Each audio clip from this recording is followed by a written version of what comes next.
What's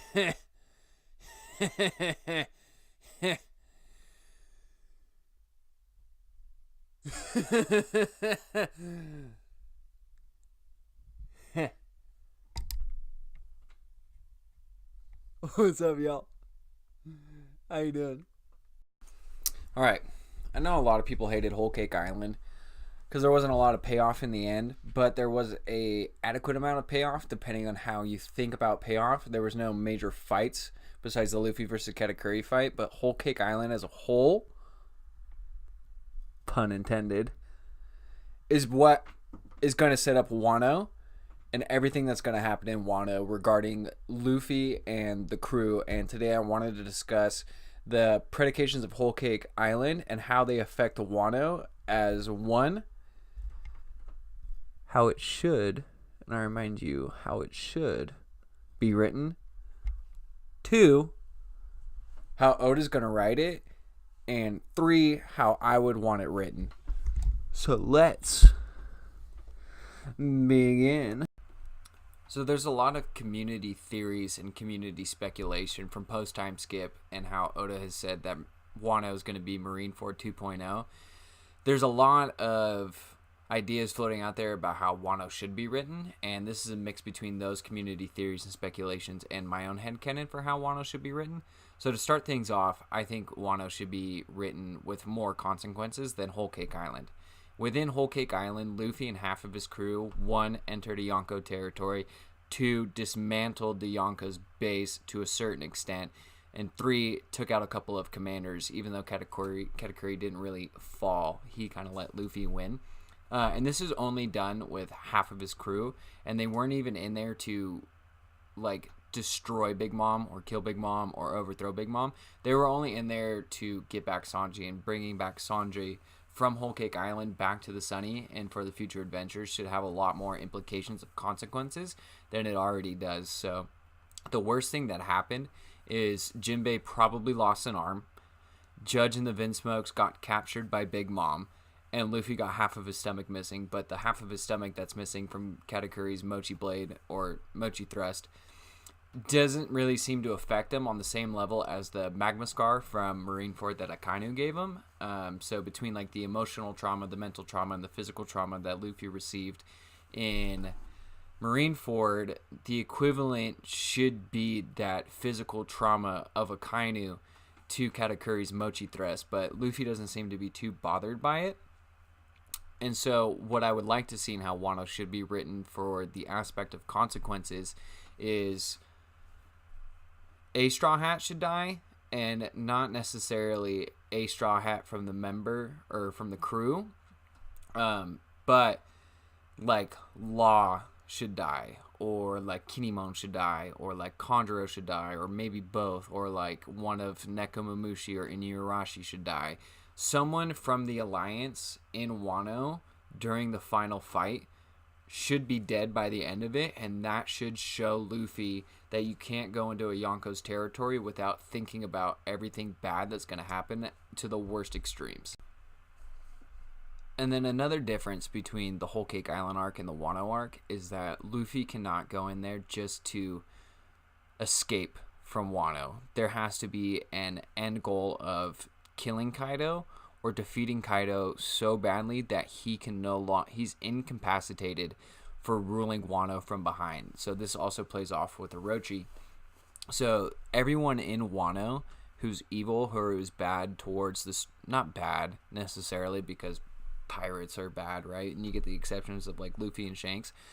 But these people are evil for the purposes of the story. They are enemies and they have to be taken down. Same thing with Big Mom, but the Big Mom arc, the Whole Cake Island arc, basically is just a get in, get out. Everybody realizes that, but Wano should never be a get in, get out arc. Wano should be a get in, infiltrate, take down the Yonko, and then allow the people and the citizens of Wano to finally be free while also taking down Orochi, and then they can open up the borders if they want. So the difference in how Wano should be written is Kaido must fall this arc. I don't care if it's falling or dying, but this beast of a human. He might not even be a human. He might be a dragon with an oni fruit, or an oni with a dragon fruit, or a dragon oni with the oni dragon fruit. Who knows? But he's definitely not a road poneglyph, so yike that idea. Kaido has to fall, or Kaido has to die during this arc. Continuing on the consequences line and theory that I have and how Wano should be written is there should be no way that Zoro learns about what Sanji did to Luffy and in return to the crew from anyone else besides Sanji himself. Sanji has to man up, either tell Zoro or have Zoro ask him and explain it to him what happened during Whole Cake Island, how he kicked the woohoo out of Luffy, told every single line that he told, and basically betrayed the crew, even though he knows that no matter what, Luffy would have brought Sanji to the exact same state of mind and or place. Sanji joined the crew because of Luffy's dreams and how they coincided with Sanji's dreams. Sanji wants to see the all blue, right? And Luffy, no matter what, is going to be able to take him to get to the all blue. So there's no way that there should have been no thought how Sanji was written off into Whole Cake Island. So I agree that Whole Cake Island was I'm going to give you a very light. What's the phrase for it? Ranking for Whole Cake Island. It's a 6 to 7.5 out of 10. Sanji should have known by now that Luffy is going to become the Pirate King, and there's nothing that's going to be able to stop him. Yes, Big Mom and Kaido and Blackbeard are all going to be giant roadblocks that Luffy's going to have to somehow overcome, but Sanji should have never left for Whole Cake Island, and this is my thought. I know a lot of people are going to agree with me on that one. It's just the way that we got to expand on a Yonko and their backstory and how they're set up for the rest of the series until they fall, being Big Mom. But Sanji has to tell Zoro at some point everything that transpired and then suffer the consequences. And those consequences can range from a variety of things to where there's an inner struggle between Zoro and Sanji. Zoro leaves the crew for a little while because of the Curse Blades. Zoro leaves the crew for an exponential amount of time because of the Curse Blades and what he did to Sanji. Or Sanji has to somehow reconcile for everything that he's done in Whole Cake Island. And then this is going on to the second part of my video, is how Oda will write it. And I love One Piece. That's why I started my YouTube channel. It's just one of my favorite stories written of all time. And I don't know how to necessarily describe it because this video isn't about describing it. And Oda's going to do great with writing Wano. But I just have a few predictions of how Oda's going to write it. Whether it be he hits the nail on the head with a couple of things, or the nail on the head with a lot of things, or there's a few things that are like, I don't want to address this, I don't want to address this, but this will be my main focus. And then for the second point of how Oda will probably write it is we will get a more in-depth analysis of Kid. And even though Kid had a higher bounty at Sabaody than Luffy, I still feel like Kid is chasing Luffy's level. So even though Fake News Morgans proclaim Luffy as the 5th Yonko, I think Kid went into the New World trying to, not necessarily like in his mind ascertain that title, but he was definitely trying to make a name for himself, going after Big Mom and going after Shanks and going after all these different Yonkos and invading territories and all this kind of stuff. He was definitely causing a ruckus in the New World, and he was looking for this new power increase to become one of the greater pirates of his generation. So I think how Wano's going to play out with Kid is we will get a Kid backstory, whether it be a shallow backstory or a full-blown backstory. And then we will also see Kid's power levels and all of his moves and like what his devil fruit is, probably like the name of his devil fruit. And Kid will be written as the equivalent of Luffy in the supernovas, excluding Blackbeard. So the way that I see it is that Luffy has to be the strongest supernova outside of Blackbeard before he pulls up to Blackbeard, and the only one that could possibly get in his way is Kid. So we're going to see how much great stuff and techniques and hockey and all kinds of things that kids has. And we'll see him around Luffy's level. I don't think Oda's going to write off Kid as someone who isn't as strong as Luffy or isn't as adept at fighting as Luffy. And like, we're just going to get a more fleshed out story of his character and see how he actually rivals Luffy in this arc.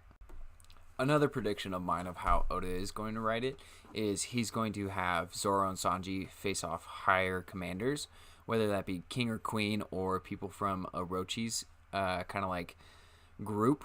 Is Zoro will fight King in like a 1v1 in a situation similar to Luffy, like in the Lucci and like the pre-time skip days, where they fight and he's not on that level, and then he's going to get mollywopped, and then he's going to come back for the final war, and he's going to fight King again, and then immediately following King, he's going to fight Orochi's highest subordinate, if not Orochi himself, if Orochi isn't a trap and he's actually as strong as some people perceive him to be.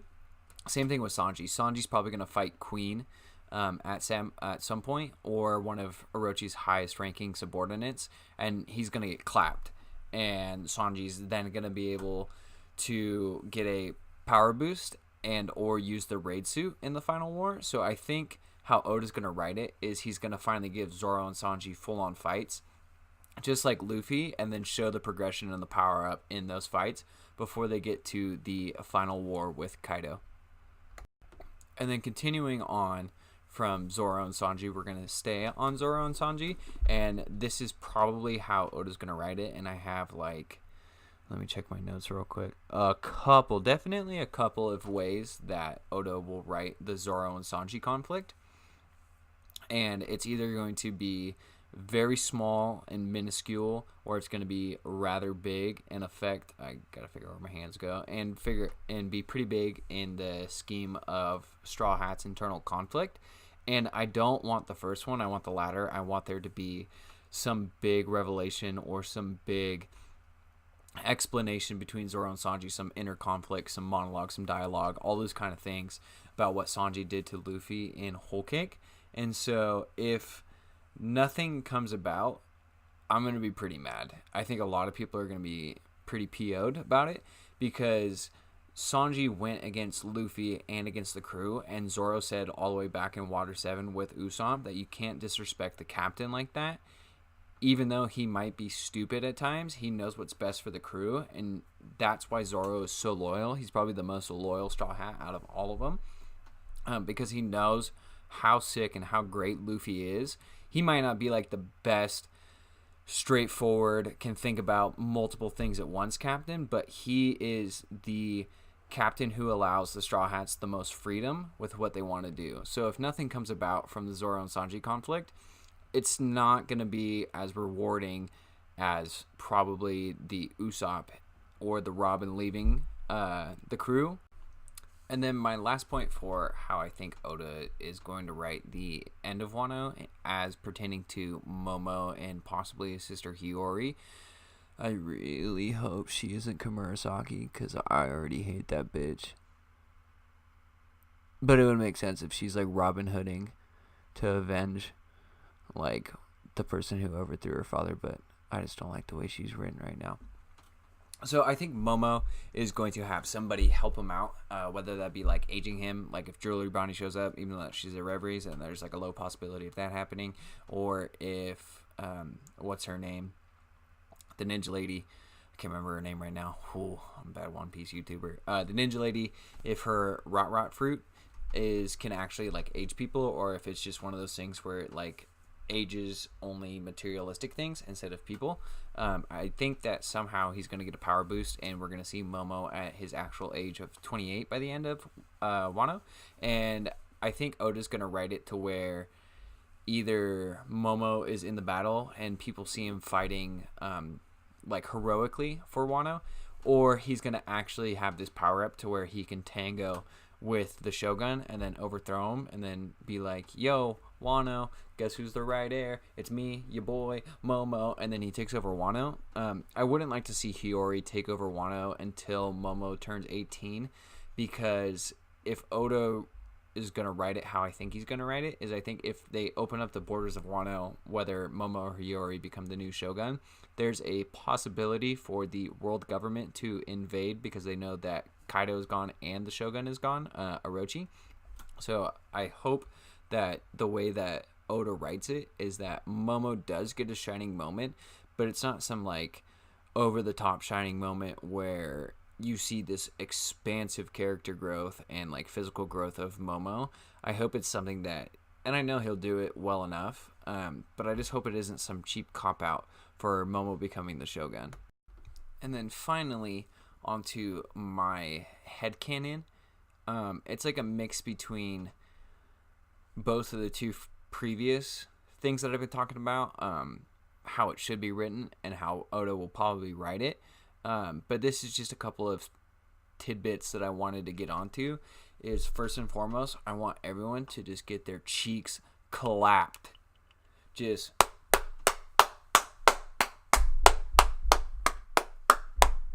clapped, clapped, clapped, clapped. I just want everyone to get destroyed before they go into the final war with Kaido. Because if we have Zoro, who's already first commander level, when Luffy had to beat Katakuri to become closer to first commander level, and Zoro defeats King before the final war, I don't like that idea one bit. I've always thought that Zoro and Luffy were on equal terms, but like it's hard to do it like this, but like this, to where like this is Luffy and this is Zoro, to where like they can tango with each other. But Zoro can't defeat every opponent that Luffy's defeated by himself already post time skip. I think that would put Zoro in the super high upper echelons of being a swordsman, with his power levels and his DC levels and all that kind of stuff. So I don't think Zoro is already that ahead of the curve when it comes to becoming a great swordsman. I think he has to have a couple of big fights, whether that be like King or like high-ranking subordinates of Orochi. I think he has to have a couple of moments where he gets destroyed. I want to see him get destroyed, honestly. I love Zoro, though.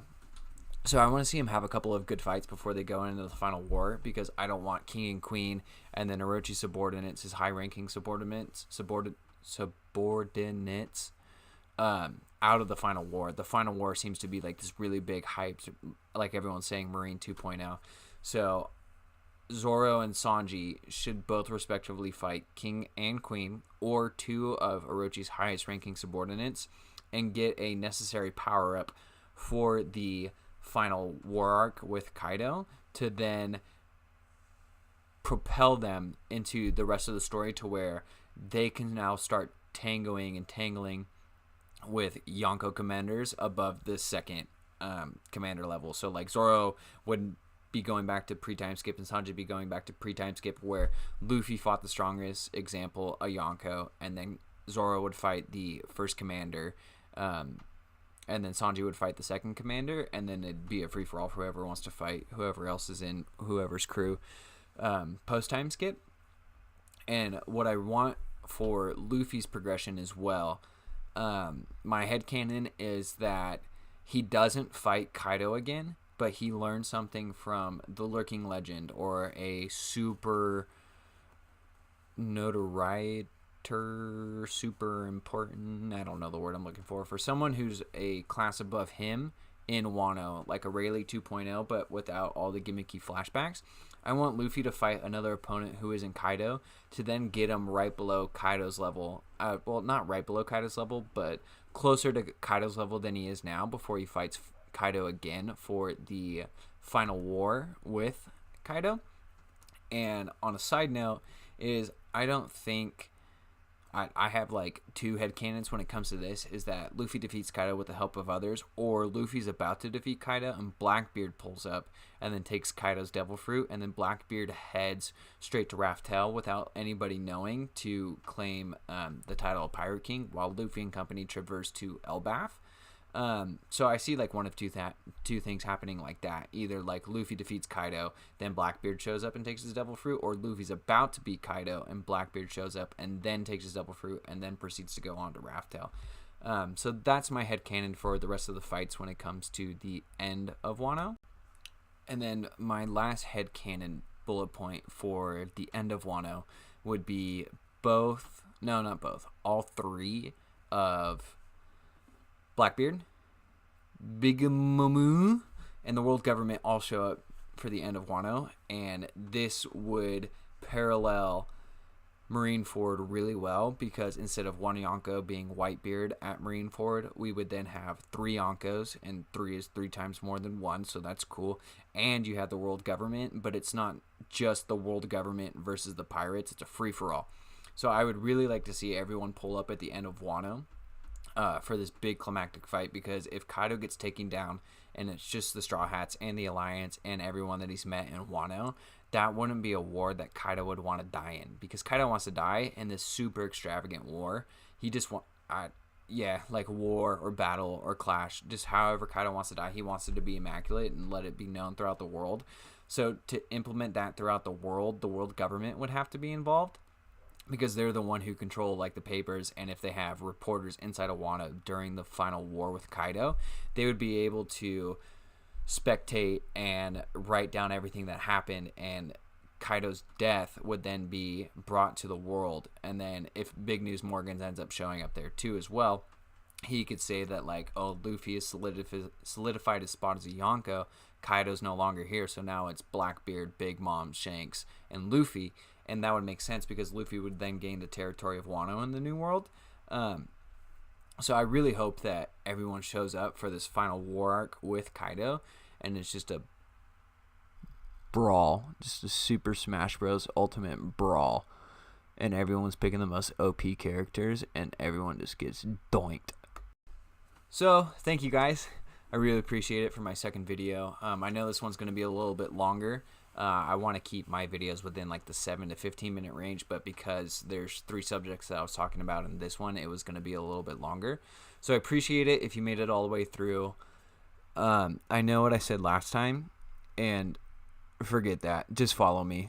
I got like 4 subscribers in the last day or 2, and I'm stoked, beyond stoked, so thankful. Even though most of them are my friends and I haven't reached the One Piece community yet, I am very appreciative of everybody who has been watching my videos and keeping up with this. So, like the video. Still don't dislike the video, because I'm still pretty emotional about this, and if I get like discouraged from doing YouTube because I got a bunch of dislikes on this video, I would still do it no matter what, and that's just a part of the gig. But if you have any questions, comments, or your own headcanons about any of the 3 things that I talked about, please comment down below. And for next time, I may or may not be doing like a sports gym weightlifting podcast with the boys, or a solo one, or I might just be doing a podcast with the boys. But the One Piece YouTube content is going to spread out like this for every 3 to 1. So for every 3 YouTube videos I do on One Piece, I'll be doing 1 video about my life, or working out, or lifting, or a podcast with the boys. So thank you all for being here. Like I said, I greatly appreciate it. And until next time, have a wonderful day.